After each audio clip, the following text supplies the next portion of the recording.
그다음에 우리가 만약에 그런 물건이 너무나 이렇게 보관에 불편하다, 또 움직이는데 불편하다, 그러면 경찰서나 검찰청이 아닌 그 보관하는 그 현장 보관하는데 그냥 창고 같은 데다가 보관을 시키는 그런 위탁 보관 방법이 있고, 만약에 그 압수물이 곧 멸실되거나 파손되거나 부패될 염려가 있거나 또는 그대로 갖고 있으면 현재의 가치가 감소된다. 예를 들면 뭐 생선이 압수됐다. 생선이 압수됐는데 이 생선은 근데 밀수 생선이다. 그러면 밀수 생선이면은 이게 몰수할 대상이죠. 몰수할 대상인데 이걸 재판 받을 때까지 한 6달 가지고 있으면 생선 재판 받은 다음에 몰수해가지고 국가가 그걸 국 끓여 먹으면 맛이 있을까요? 그러니까 이건 놔두면 썩기 때문에 그런 경우는 바로 처분을 하고 이렇게 그 돈을 가지고 대가를 보관하는 그런 것이 있고, 만약에 물건이 이제 위험 발생 염려가 있다 이럴 때는 폐기하는 쪽으로 이렇게 그런 방법들이 있어요. 근데 그보다 더 중요한 것은 압수물의 환부, 과환부 같은 것들이 이제 매우 중요한데, 이 압수물은 압수하는 목적이 뭐냐면 두 가지죠. 하나는 증거로 사용하기 위해서, 하나는 그 몰수의 대상이기 때문에 이 두 가지가 이제 그 목적이에요. 그런데 만약에 어떤 물건이 압수는 일단 했는데 뭐 증거도 더 이상 필요가 없다. 근데 지금 증거물에서 증거에서 일단 압수는 했지만 더 이상 증거가 필요 없는 경우, 어떤 뭐 물건을 확보를 했지만 그걸 다 사진도 다 찍어놓고 뭐 그래서 더 이상 그 물건 실물을 갖고 있을 필요가 없을 경우도 있을 수 있고, 또 이건 몰수 대상이 아니다. 뭐 이런 경우에는 굳이 국가가 계속 가지고 있을 필요가 없고 그냥 원 주인한테 돌려주면 되는 거죠. 이것을 환부라고 해요. 그냥 이렇게 돌려준다. 이에 비해서 이제 이거 앞으로 증거로 사용될 가능성은 있어요.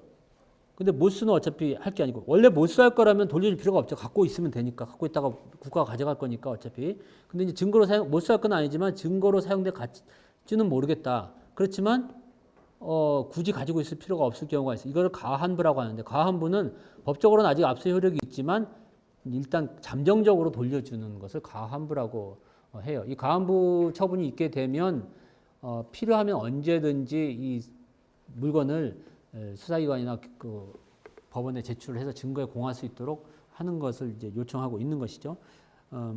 이 가환부는 그 원래는 그 물건을 압수당한 사람 또는 소유자 이런 사람들이 그거 제 물건이니까 돌려주세요라고 해서 청구하면 거기에 따라서 가환부를 하지만 이런 경우가 있어요.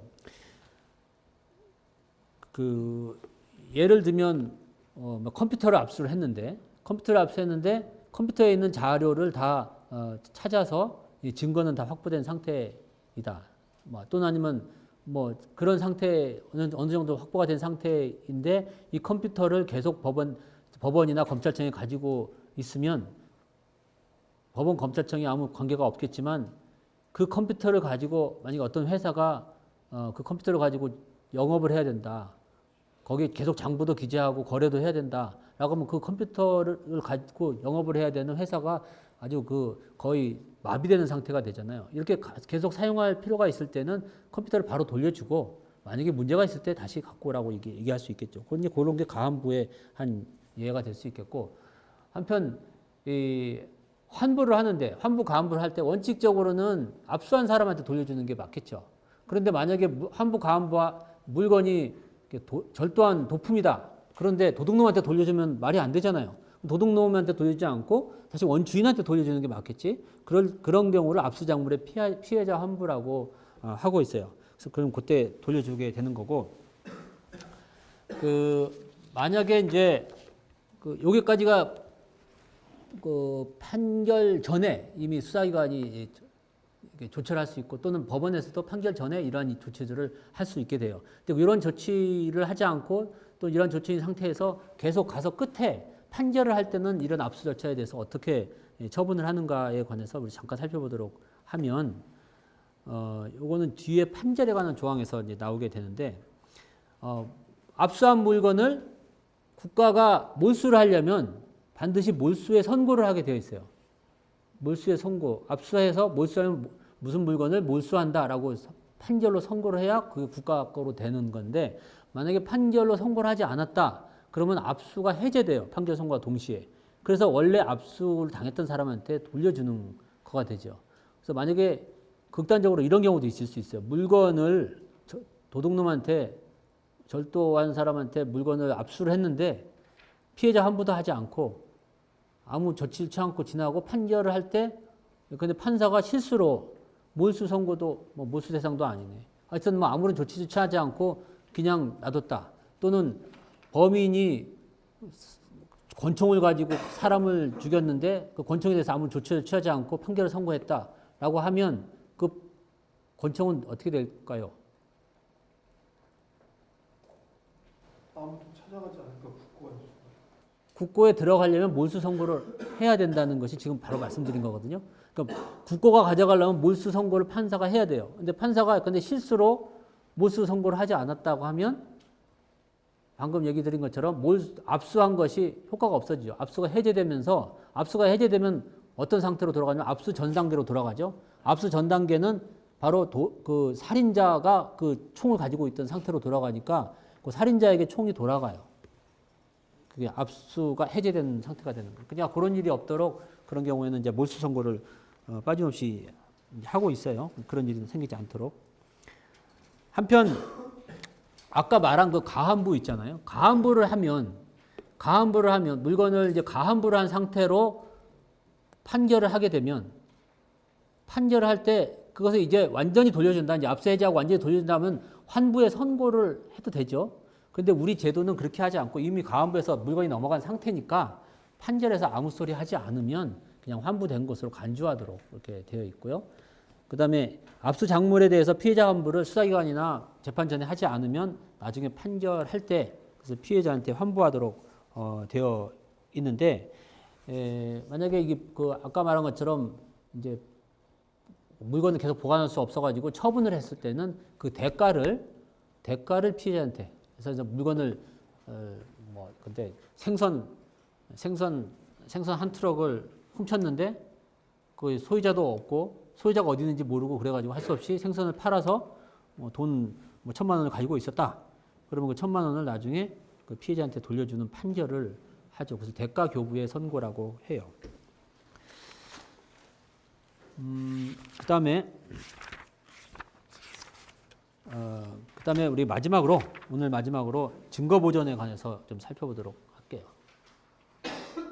이 증거 보존은 뭐냐면 원래 수사기관이 수사를 하는 것은 나중에 재판을 할 때 그 증거로 사용할 증거들을 이렇게 수집하는 것이 하는 것이 수사고, 그러니까 재판을 열면 수사기관이 준비한 증거를 재판정에서 다시 제시하면서 증거 조사를 하고 유죄를 인정하는 것이 원래 이제 모습인데, 어떤 경우에는 재판까지 기다렸다가는 이 증거가 없어지는 경우가 있을 수가 있어요. 예를 들면 증인이 오늘 내일 해서 생명이 재판 때까지 살아있지 않을 가능성이 있다.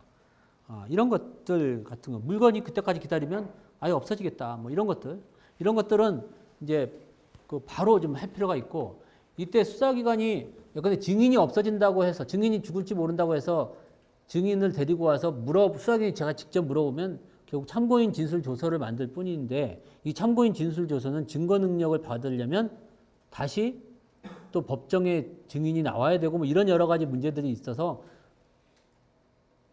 이 수사기관 입장에서는 이 사람이 아예 판사가 아직 기소는 안 했지만 아예 판사가 주재하는 증인신문 절차를 취하면 나중에 기소한 후에 그 판사가 본안 재판에서 한 거와 똑같은 효력을 가질 수 있지 않겠나. 그런 제도가 이제 필요하게 되고, 그건 마찬가지로 피고인 입장에서도 마찬가지예요. 피고인이 자기가 유리한 증인이 있는데 그 사람을 미리 증인신문을 해놓으면 자기가 유리해지잖아요. 그래서 양쪽에서 그런 필요가 있어서 우리 형사소송법 184조에서 증거보존 절차를 이제 만들어 놨어요. 증거보존 절차를 만들어 놓게 되는데, 이렇게 해서 증거보존을 하게 되면 즉 압수수색, 검증, 증인신문 감정 이런 일들을 다 할 수 있고, 이것은 검사도 피고인 측도 변호인도 이렇게 신청을 할 수 있게 되고, 이 조사는 법원이 수소법원은 아니지만 마치 수소법원인 것처럼 미리 한 거기 때문에 그러한 서류나 그러한 증거의 조사 결과를 법원에서 보관을 하고 있어요.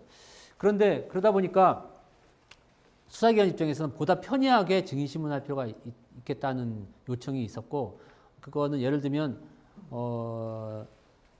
이 증인이 지금 참고인이 지금 나와서 얘기하는 것은 이렇게 유리하게 유죄의 증언을 해주는데 이게 법정에 가면 다른 소리를 할 가능성이 있는 경우에 특히 이러한 필요를 수사기관이 많이 느꼈어요.